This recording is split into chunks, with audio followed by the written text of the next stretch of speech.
Bill to the House. The Honourable Marianne Street. Mr. Speaker, it gives me a deal of pleasure to rise to speak to this bill.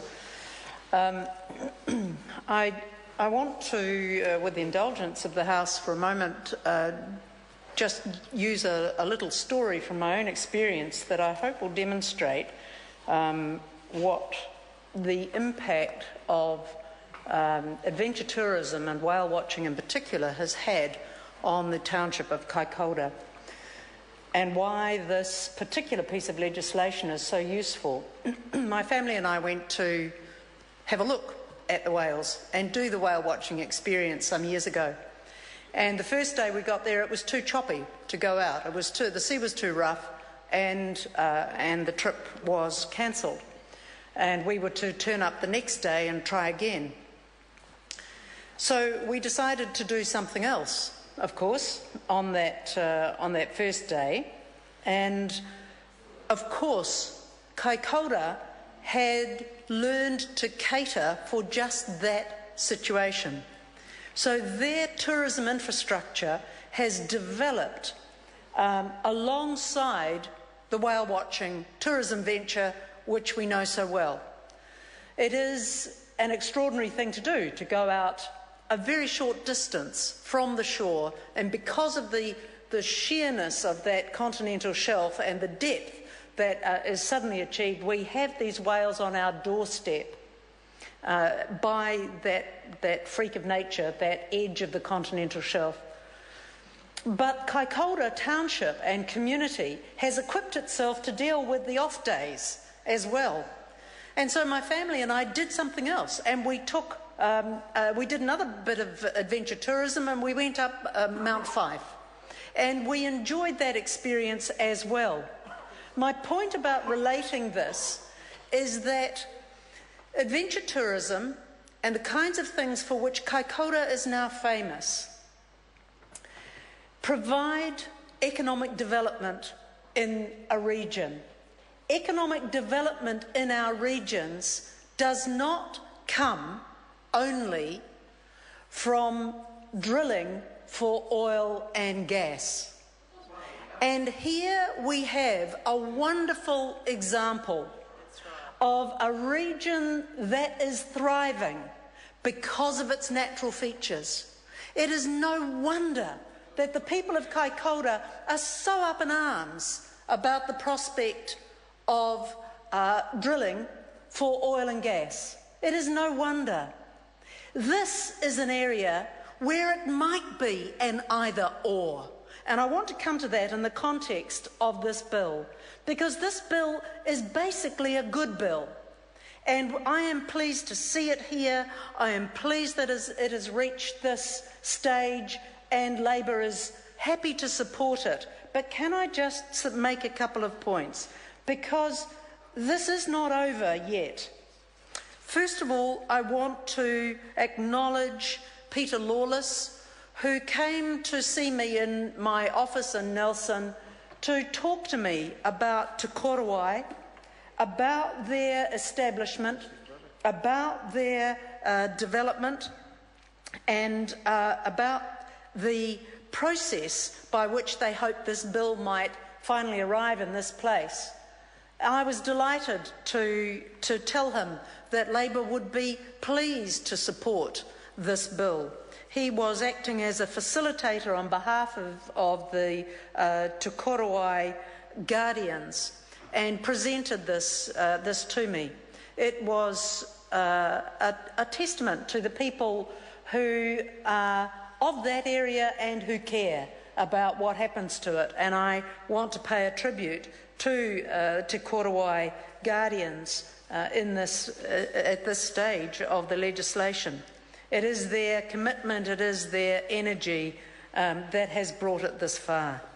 The Minister is the lucky recipient of the result of this work. That is not to detract from him any credit that he deserves for bringing it to the House in this state, but I do just recognise the Kaikoura Coastal Marine Guardians, Te Korowai, and their role in this process. But I want to go to one of the points that that is not finished. There is the provision in this legislation for the gazetting of notices, and there are two notices that the Minister must gazette. First, let's recognise that this bill establishes a whale sanctuary and a seal sanctuary, and those are good things. In respect of the whale sanctuary, there will be a gazette notice implemented within 1 month of this bill, of this act coming into effect, which would impose restrictions on seismic surveying in the area. Mr. Speaker, my point is this. Imposing a restriction on seismic surveying begs the question of why seismic surveying would be allowed in a whale sanctuary in the first place. And this is one of these moments when the government does need to work out which of these two regional development initiatives it is going to support. Why would we have any seismic surveying in a whale sanctuary? Not just putting restrictions on the kind of seismic surveying, but why would we have any? Seismic surveying, I'm not a scientist and I stand to be corrected, but what I understand from it is explosions at depth that test the topography, the texture, the construction of the seabed and the underwater terrain. Those seismic explosions in a whale sanctuary make no sense at all. Here is a region that is thriving on adventure tourism and on its natural blessings, really, the things that it has around it, its natural features. So I would like to see at some stage, when this goes to Select Committee, that very close scrutiny is paid to this idea that the Minister should provide restrictions on seismic surveying, when in fact, if we're going to have a whale sanctuary, let's have a whale sanctuary. One of the things I learned, Mr. Speaker, when I was out on that boat watching the whales, and the talk that they give one on the boat is stunning, is just stunning. But one of the things I learned is at 3,000 metres, 3 kilometres, which is the depth to which these whales descend, off the continental shelf, just off the Kaikoura coastline, nobody knows what shape the whale takes under that pressure. What shape, body shape, does the whale take under that pressure? What we do know is that seismic reverberations and the kind of explosions that are involved in prospecting through seismic surveying will have an impact on these mammals. So why would we do it?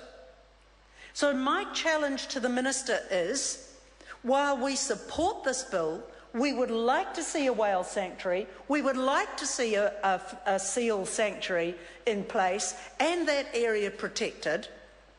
Why not go the whole distance and say there shall be no seismic surveying, there shall be no deep sea drilling, there shall be no oil and gas exploration, because there is no need. This is not the only answer to our economic woes, and what we ought to be doing is maximising the protection of this area, because it is a good thing to do for the environment, and not only that, it is of economic benefit to that region, and that cannot be disputed. I hope that is considered when this goes to Select Committee. Thank you, Mr. Speaker. I call Jackie Dean. Yeah, thank you, Mr. Speaker. The problem I have with